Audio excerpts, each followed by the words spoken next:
हरे कृष्णा, राधे राधे। नमस्कार दोस्तों, आप सभी को गंगा दशहरा की हार्दिक शुभकामनाएं। तो प्रेम से बोलिए गंगा मैया की जय।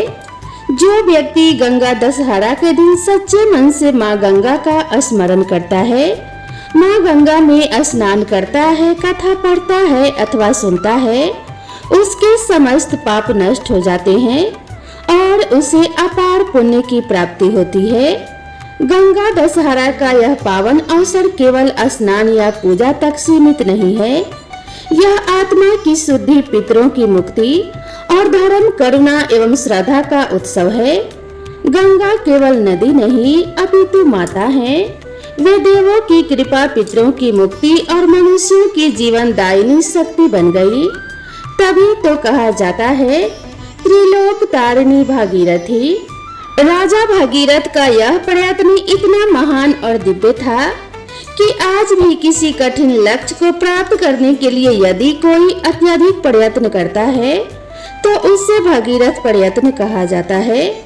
गंगा का यह अवतरण गंगा दशहरा के दिन ही हुआ था। इसीलिए इस दिन गंगा स्नान, दान, पुण्य और ध्यान अत्यंत फलदायी होता है। इस दिन किए गए पुण्य 10 प्रकार के पापों को हर लेते हैं, इसीलिए इसका नाम दशहरा पड़ा। तो प्रेम से बोलिए हर हर गंगे, जय भोलेनाथ। बहुत समय पहले की बात है। सूर्य वंश में बाहु नाम के एक राजा हुए। राजा बाहु बड़े धर्म परायण थे। वे अपने प्रजा की सेवा पुत्रों के समान करते थे। पापियों और दुष्टों का नाश कर उन्होंने राज्य में धर्म की स्थापना की थी। उनके राज्य में अन्न वस्त्र की कोई कमी नहीं थी, जिससे सभी प्रजाजन सुखपूर्वक जीवन व्यतीत करते थे। एक समय राजा बाहु के मन में अहंकार आ गया। वे सोचने लगे, पूरी पृथ्वी पर मेरे जैसा कोई दूसरा राजा नहीं है। मेरे राज्य में हर ओर सुख और शांति है। मैंने अपने सभी शत्रुओं को जीत लिया है। मुझे वेदों और शास्त्रों का पूर्ण ज्ञान है। इस संसार में मुझसे बढ़कर कौन हो सकता है। जब मनुष्य स्वयं को अत्यंत श्रेष्ठ मानने लगता है तो उसे दूसरों में दोष दिखने लगते हैं, और जो दूसरों में दोष देखने लगता है उसकी वाणी भी कठोर हो जाती है। जो सदैव दूसरों के दोषों को देखने में लिप्त रहता है उसकी वाणी में कटुता आ जाती है। परिणामतः प्रियजन, पुत्र, भाई, बंधु भी शत्रु बन जाते हैं। इसीलिए यदि कोई मनुष्य अपने मित्र, संतान, गृह, धन, धान्य आदि की हानि करना चाहता हो तभी उसे दूसरों के दोष देखने की प्रवृत्ति अपनानी चाहिए। अहंकार वश राजा बाहु बहुत उदंड हो गए। परिणाम स्वरूप उनके शत्रु बढ़ने लगे। विशेषतः तालजंग वंश के क्षत्रियों से उनकी तीव्र शत्रुता हो गई। एक समय राजा बाहु का उन शत्रुओं से घोर युद्ध हुआ। इस युद्ध में राजा बाहु पराजित हो गए और दुखी होकर अपनी दोनों पत्नियों के साथ वन में चले गए। वहीं उन्होंने समय व्यतीत करना आरंभ किया। दुख और संताप के कारण उनका शरीर अत्यंत क्षीण हो गया। कुछ समय पश्चात वन में ही उन्होंने अपने प्राण त्याग दिए। उस समय उनकी छोटी रानी गर्भवती थी। पति के वियोग में वह अत्यंत शोकग्रस्त हो गई और उन्होंने सती होने का निर्णय ले लिया। उसी स्थान से कुछ दूरी पर ऋषि और मुनि का आश्रम था। वे परम तेजस्वी और त्रिकालदर्शी मुनि थे। जब उन्होंने रानी को सती होने का प्रयास करते देखा तो उन्हें रोकते हुए कहा कि हे देवी, तुम्हारे गर्भ में एक तेजस्वी पुत्र पल रहा है जो अपने पिता के शत्रुओं का नाश करेगा और चक्रवर्ती सम्राट बनेगा। अतः तुम्हें चिता पर चढ़ने का साहस नहीं करना चाहिए। शास्त्रों में गर्भवती स्त्री के सती होने का निषेध है। यद्यपि तुम अपनी इच्छा से सती होना चाहती हो, किंतु तुम्हें अपने गर्भस्थ शिशु की हत्या का कोई अधिकार नहीं है। यह पाप होगा। ऋषि की वाणी सुनकर रानी ने सती होने का विचार त्याग दिया। फिर दोनों रानियों ने मिलकर विधि पूर्वक राजा बाहु का अंतिम संस्कार किया और इसी के निर्देशानुसार उसी आश्रम में रहने लगी। महर्षि के आश्रम में रहकर दोनों रानियां उनकी सेवा शुश्रूषा में लग गई। छोटी रानी अपने पूर्व संस्कारों के कारण धर्म कर्म में विशेष रुचि रखती थी। वे महर्षि के प्रवचनों को श्रद्धा से सुनती और उन्हें हृदय में धारण करके सदैव परमेश्वर के ध्यान भजन में लीन रहती थी।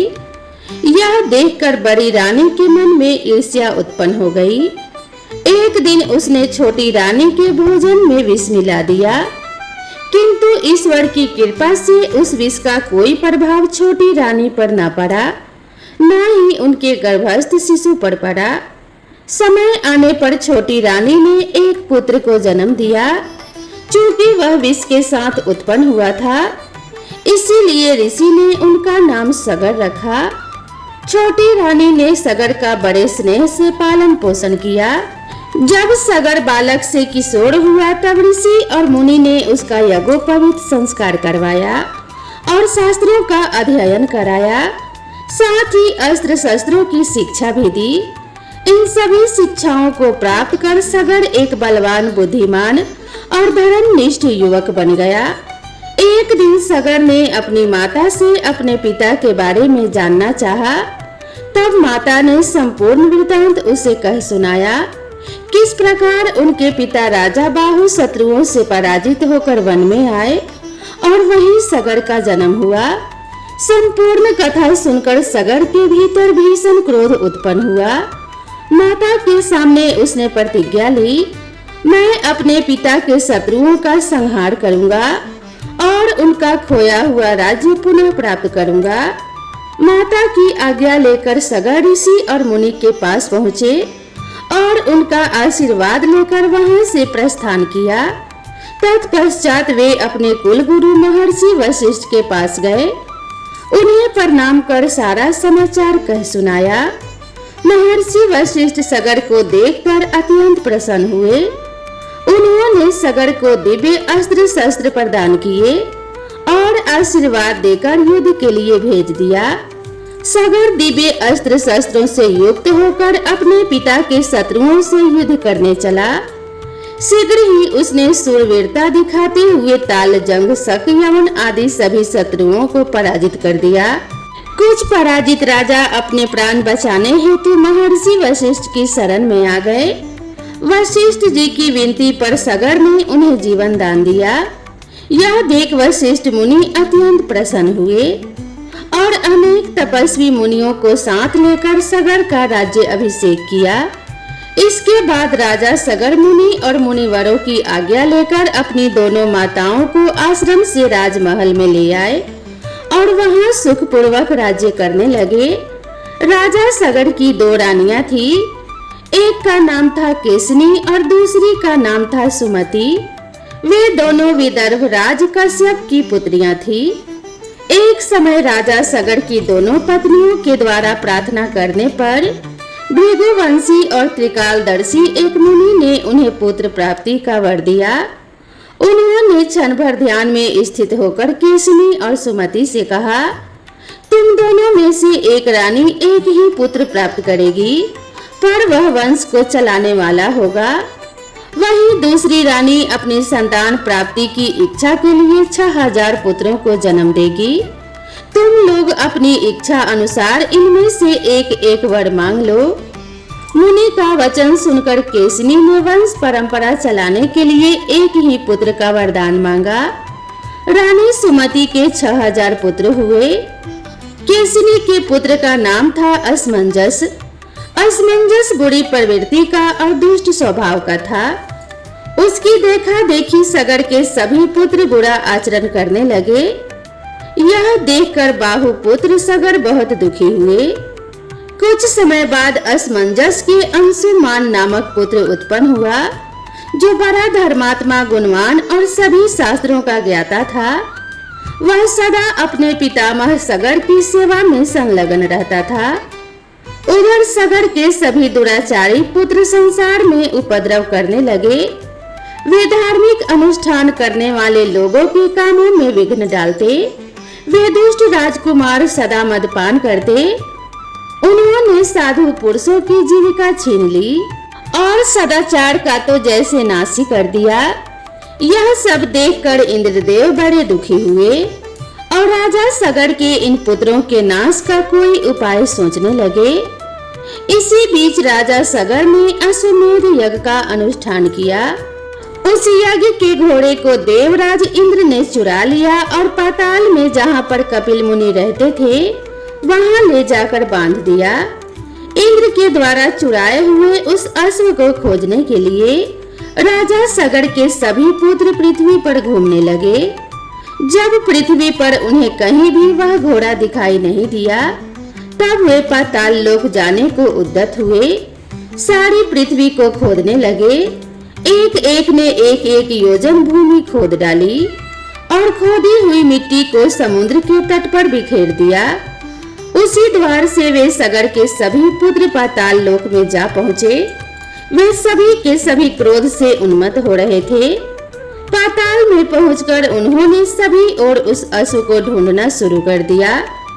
खोजते खोजते ध्यान मगन परम तेजस्वी भगवान कपिल के पास गए और वहीं पर उन्हें वह घोड़ा भी दिखाई दिया। वे अत्यंत क्रोध में भर गए और बिना विचारे ही कपिल मुनि को मार डालने के उद्देश्य से उनकी तरफ दौड़े। उस समय वे एक दूसरे से कह रहे थे, इसे मार डालो, इसे बांध लो, अरे इसे पकड़ो, देखो घोड़ा चुराकर यहाँ साधु रूप में बगुले की तरह ध्यान लगाकर बैठा है।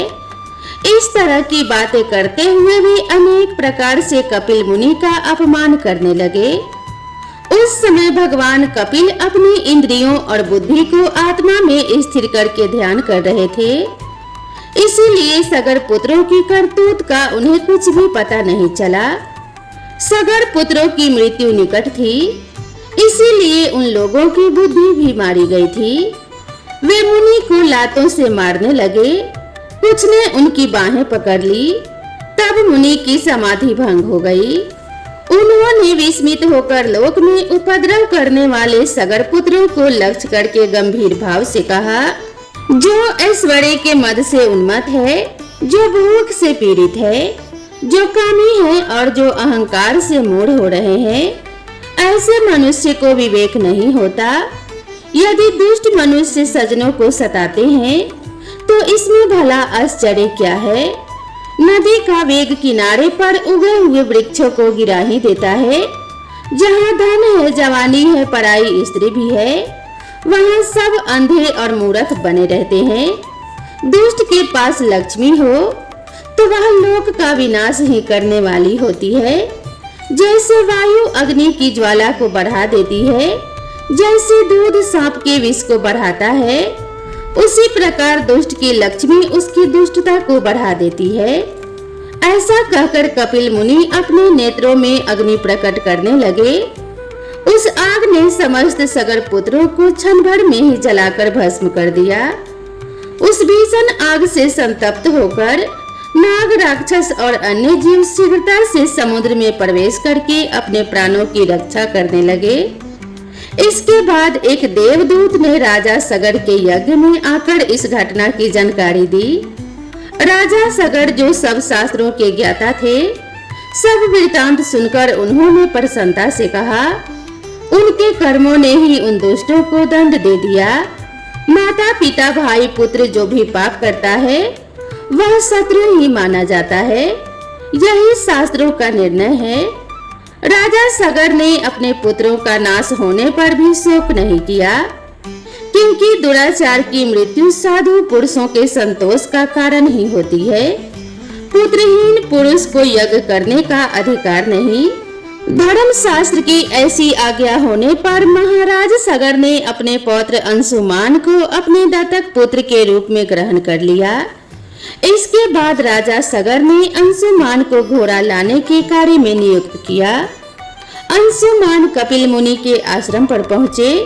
उन्हें प्रणाम करके हाथ जोड़कर बोले कि हे ब्राह्मण, मेरे पिता के भाइयों ने यहाँ आकर जो दुष्टता की है आप उसे क्षमा करें, क्योंकि साधु पुरुष सदा ही दूसरे का उपकार करते हैं और क्षमा ही उनका बल है। संत महात्मा दुष्ट जीवों पर भी दया करते हैं। चंदन को काटा जाए घिसा जाए तो भी वह अपनी सुगंध ही बिखेरता है। साधु पुरुषों का भी ऐसा ही स्वभाव होता है। हे पुरुषोत्तम, आपके गुणों को जानने वाले मुनिगण ऐसा मानते हैं कि आप क्षमा, तपस्या और धर्म चक्र द्वारा समस्त लोगों को शिक्षा देने के लिए इस पृथ्वी पर अवतरित हुए हैं। आपको मेरा नमस्कार है। अंशुमान की इस प्रकार स्तुति करने पर कपिल मुनि प्रसन्न हो गए और कहने लगे कि हे राजकुमार, मैं तुम पर अत्यंत प्रसन्न हूँ, तुम वरदान मांगो। मुनि के ऐसा कहने पर अंशुमान ने प्रणाम करके कहा कि हे भगवान, हमारे इन पितरों को ब्रह्मलोक में पहुंचा दीजिए। तब कपिल मुनि ने अंशुमान से प्रसन्न होकर कहा कि हे राजकुमार, तुम्हारा पौत्र यहाँ गंगा जी को लाकर अपने पितरों को स्वर्ग लोक पहुँचाएगा। तुम्हारे पौत्र भागीरथ के द्वारा लाई हुई गंगा नदी इन सगर पुत्रों का पाप धोकर इन्हें परम पद की प्राप्ति करा देगी। हे बेटा, अब तुम इस घोड़े को ले जाओ जिससे तुम्हारे पितामह का यज्ञ पूरा हो सके। तब अंशुमान अश्व सहित अपने पितामह के पास लौटे और उन्हें सब समाचार सुनाया। तब राजा सगर ने अपना यज्ञ पूर्ण किया और भगवान विष्णु की आराधना करके वैकुंठ धाम को चले गए। महाराज सगर के बाद अंशुमान राजा बने, पर अपने चाचाओं की मुक्ति की चिंता उन्हें बनी रही। कुछ समय के बाद अपने पुत्र दिलीप को राज्य का कार्य सौंपकर वे वन में चले गए और गंगा जी को स्वर्ग से पृथ्वी पर लाने के लिए तपस्या करने लगे। तपस्या करते करते उनका शरीरांत हो गया। महाराज दिलीप भी अपने पुत्र भगीरथ को राज्यभार देकर पिता के मार्ग का अनुसरण करने लगे। तपस्या के दौरान ही उनका भी शरीरांत हो गया, पर वे भी गंगा जी को पृथ्वी पर नहीं ला सके। महाराज दिलीप के बाद भगीरथ जी ने ब्रह्मा जी की तपस्या की। 3 पीढ़ियों की इस तपस्या से प्रसन्न होकर पितामह ब्रह्मा ने भगीरथ को दर्शन दिए और वरदान मांगने को कहा। तब भगीरथ ने कहा कि हे पितामह, मेरे 6000 पूर्वज कपिल मुनि के श्राप से भस्म हो गए हैं। उनकी मुक्ति के लिए आप गंगा जी को पृथ्वी पर भेजने की कृपा करें। तब ब्रह्मा जी ने कहा, मैं गंगा को पृथ्वी लोक पर भेज तो दूंगा, पर उनके वेग को संभालेगा कौन? इसके लिए तुम्हें देवादिदेव भगवान शंकर की आराधना करनी चाहिए। तब भागीरथ ने एक पैर पर खड़े होकर भगवान शंकर की आराधना की। उनकी तपस्या से प्रसन्न होकर भगवान शिव ने गंगा जी को अपनी जटाओं में धारण किया और एक छोटी सी धारा को पृथ्वी पर छोड़ दिया। इस प्रकार गंगा जी पृथ्वी की ओर चली। आगे आगे राजा भागीरथ और पीछे पीछे गंगा जी। मार्ग में जनहू ऋषि का आश्रम पड़ा। गंगा जी उनके कमंडल दंड आदि बहाती हुई जाने लगी। यह देखकर जनहू ऋषि ने उन्हें पी लिया। कुछ दूर जाने पर भगीरथ ने पीछे मुड़कर देखा तो गंगा जी को न देखकर वे ऋषि के आश्रम पर गए और वहां जाकर उनकी वंदना करने लगे। प्रसन्न होकर ऋषि ने उन्हें अपनी पुत्री बनाकर गंगा जी को अपने दाहिने कान से निकाल दिया। इसीलिए देवी गंगा जाह्नवी नाम से भी जानी जाती है। भागीरथ की तपस्या से अवतरित होने के कारण उन्हें भागीरथी भी कहा जाता है। इसके बाद भगवती गंगा अपने मार्ग को स्वीकार करती हुई कपिल मुनि के आश्रम पर जा पहुंची, जहां पर भगीरथ के 6000 पूर्वज भस्म की ढेरी बने पड़े थे। तब भगीरथ ने पवित्र गंगा जल से अपने पूर्वजों का उद्धार किया। वे सभी गंगा जल के स्पर्श मात्र से दिव्य लोक को चले गए। जिस दिन गंगा नदी का पृथ्वी पर अवतरण हुआ, उस दिन ज्येष्ठ महीने के शुक्ल पक्ष की 10वीं तिथि थी, जिसे आज भी प्रत्येक वर्ष गंगा दशहरा के नाम से पूजा जाता है और मनाया जाता है। तो प्रेम से बोलिए गंगा मैया की जय, बोलिए महाराज सगर की जय, बोलिए भागीरथ गंगा मैया की जय। गंगा दशहरा के महापर्व की आप सभी भक्तों को हार्दिक शुभकामनाएं। दोस्तों, अब हम सुनेंगे गंगा अवतरण की पौराणिक, दिव्य और भावपूर्ण कथा। बहुत प्राचीन समय की बात है। सूर्य वंश के एक प्रतापी राजा थे सगर महाराज। वही राजा सगर जिनके जन्म की अद्भुत कथा आपने अभी सुनी, वे अत्यंत धर्मात्मा, पराक्रमी और तपस्वी राजा थे। उन्होंने अश्वमेध यज्ञ का आयोजन किया, परंतु उनके यज्ञ में घोर विघ्न पड़ गया। हुआ यूं कि इंद्रदेव उनके तेज से भयभीत हो गए और उनके यज्ञ का अश्व चुरा कर पाताल लोक में कपिल मुनि के आश्रम में बांधाए। जब राजा सगर के 60,000 पुत्र घोड़े की खोज में पाताल लोक पहुँचे तो उन्होंने कपिल मुनि को अश्व के निकट ध्यान मगन देखा। उन्हें यह भ्रम हुआ कि इन्हीं मुनि ने उनके यज्ञ का घोड़ा चुरा लिया है। उन्होंने कपिल मुनि को दोषारोपण करते हुए उन्हें अपशब्द बोला और अश्व को लेने के लिए आगे बढ़े। तभी मुनि का ध्यान भंग हुआ और कपिल मुनि के तेज से वह सभी 60,000 पुत्र वहीं भस्म हो गए। राजा सगर को जब यह समाचार मिला तो वे अत्यंत दुखी हुए। उन्होंने अपने पौत्र अंशुमान को भेजा, जो पाताल में जाकर कपिल मुनि के दर्शन कर अश्व को वापस लाए। कपिल मुनि ने कहा कि हे बालक, तेरे चाचाओं की मुक्ति तब तक नहीं हो सकती जब तक स्वर्ग से गंगा का अवतरण होकर उनके अस्थियों का स्पर्श न हो जाए। अंशुमान ने गंगा को लाने का प्रयास किया, परंतु वे असफल रहे। फिर उनके पुत्र दिलीप ने भी प्रयास किया, पर वह भी सफल ना हो सके। वहीं से आरंभ होती है उस तपस्वी, दृढ़ निश्चय, करुणाशील और परोपकारी राजा भागीरथ की कथा, जो अपने कुल के उद्धार के लिए नहीं, अपितु समस्त पृथ्वी लोक को जीवन देने वाली गंगा का अवतरण कराकर अमर हो गए। राजा भागीरथ सूर्यवंश में जन्मे एक तपस्वी राजा थे। जब उन्होंने अपने पूर्वजों के कल्याण का उद्देश्य अपने हृदय में धारण किया तो उन्होंने अपने सिंहासन का त्याग कर वन में गमन किया। उन्होंने हिमालय की गहन गुफाओं में ऊंचे बर्फ से ढके शिखरों के मध्य बैठकर तप आरंभ किया। उन्होंने सहस्त्रों वर्षों तक केवल वायु का सेवन कर शरीर को अतिकृष्ट कर कठोर तपस्या की।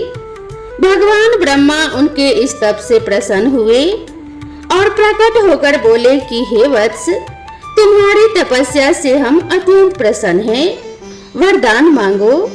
भागीरथ ने विनीत भाव से कहा कि हे ब्रह्मदेव, मेरे पूर्वज जो पाताल लोक में भस्म हो चुके हैं, वे केवल गंगा जल के तर्पण पाने पर ही मुक्ति पा सकते हैं।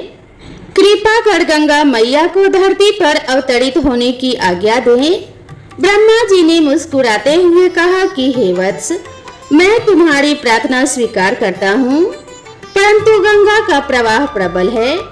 यदि वह सीधे पृथ्वी पर अवतरित हो जाए तो उसकी वेगवती धारा संपूर्ण पृथ्वी का विनाश कर देगी। अतः पहले भगवान शिव को प्रसन्न कर लो ताकि वे अपनी जटाओं में गंगा को संभाल सकें।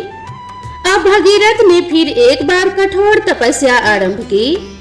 इस बार भगवान शिव को प्रसन्न करने के लिए कई वर्षों तक बिना अन्न जल के पर्वत की चोटियों में वे तप करते रहे। अंततः जब भगवान शिव प्रसन्न हुए तो उन्होंने गंगा के धारणा की स्वीकृति दे दी। तब एक दिन ब्रह्मलोक से गंगा की पवित्र तेजस्विनी गगनचुंबी जलधारा शिवजी की जटाओं में समा गई। जैसे ही गंगा अवतरित हुई, उसका गर्जना करता स्वर दिशाओं को कंपित करने लगा। वह दिव्य स्वर्ण की आभा लिए नील वर्ण जटाओं में उलझ गई।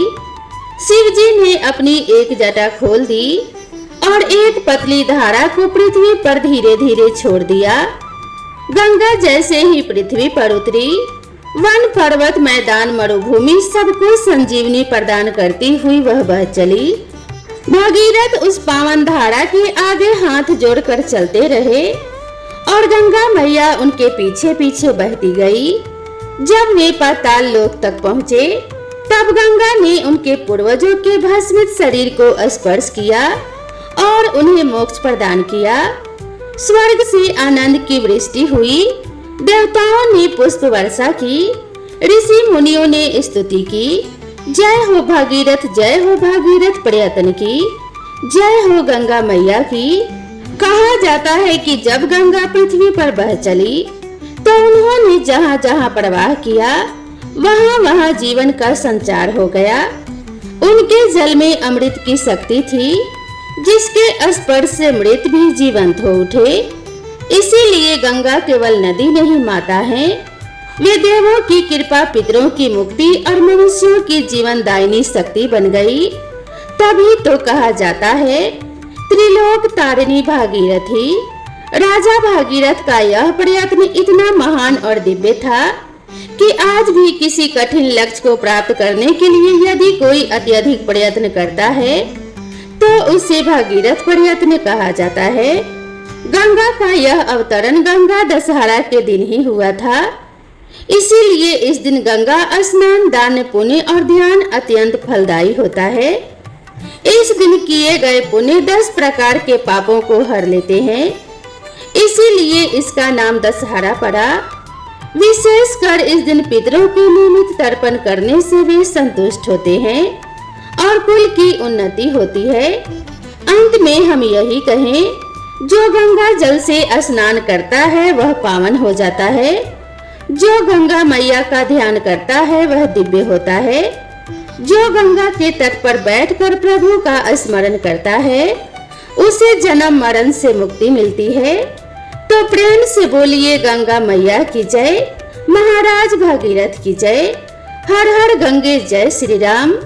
तो दोस्तों, आप सभी को यह कथा कैसी लगी कृपया कमेंट करके जरूर बताएं और इसी तरह की नई नई कथाओं और नई नई कहानियों के लिए मेरे चैनल से जुड़े रहें। तो मिलते हैं इसी तरह की नई कथा और नई कहानी के साथ। तब तक के लिए राधे राधे।